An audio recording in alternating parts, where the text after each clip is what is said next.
The India-China border situation remains tense. The focus is, of course, now shifting to what is happening in Moscow, where the foreign ministers of the SCO, the Shanghai Cooperation Organization, are gathering to meet.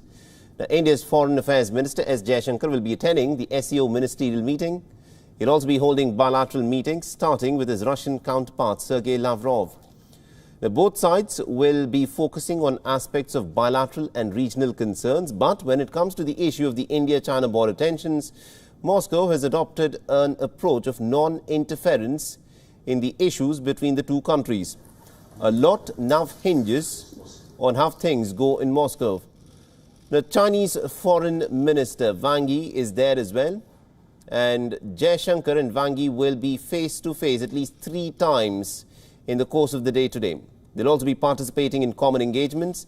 There will be a meeting between both the nations on the sidelines as well. Now, on the other hand, Pakistan is being represented by Foreign Minister Shah Mahmood Qureshi. Now, before leaving for Moscow, S. Jaishankar said that India will continue its zero diplomacy policy with Pakistan until it shuns terror, and therefore no meeting can be expected with Pakistan on the sidelines of the SCO meeting.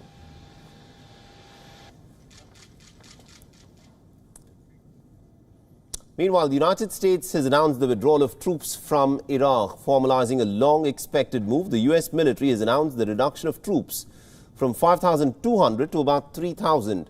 Now, the report comes amidst Trump's row with Pentagon's top brass, who accused him of doing the bidding of the military-industrial complex.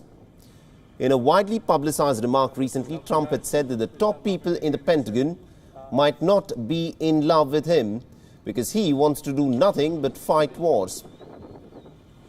I've always been on the opposite side of John McCain. John McCain liked wars. I will be a better warrior than anybody, but when we fight a war, we're going to win them. And frankly, I was never a fan of John McCain. You know that. It's been very obvious.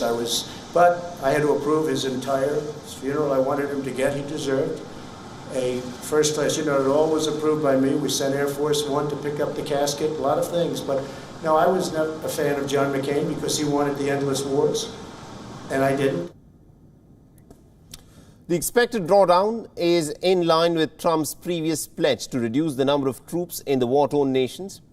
Last month, U.S. Defense Secretary Mark Esper had revealed that the number of American troops stationed in Afghanistan will be slashed to less than 5,000 in the forthcoming months. According to a senior administration official, Trump will be announcing a reduction of the U.S. troops from Afghanistan in the coming days. Trump has said that he wants to cap the U.S. contingent on the ground in Afghanistan to no more than 4,000 troops, and that too in an advisory capacity. The framework for the gradual pullout was set forth in a deal that was signed with the Taliban earlier this year on the 29th of February.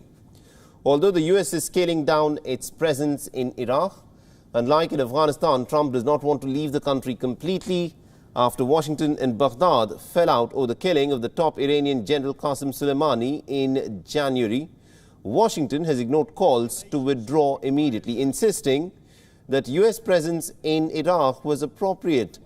While Trump has ramped up his anti-war rhetoric in recent months with the elections inching closer, he has yet to deliver on his 2016 promise of pulling the plug on the endless wars that the United States has got involved in over the last few decades.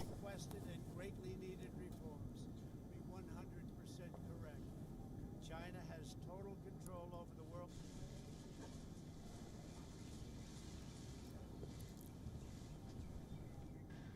The United States wants an open and constructive relationship with China, but achieving that relationship requires us. These plain facts cannot be overlooked or swept aside. China's cover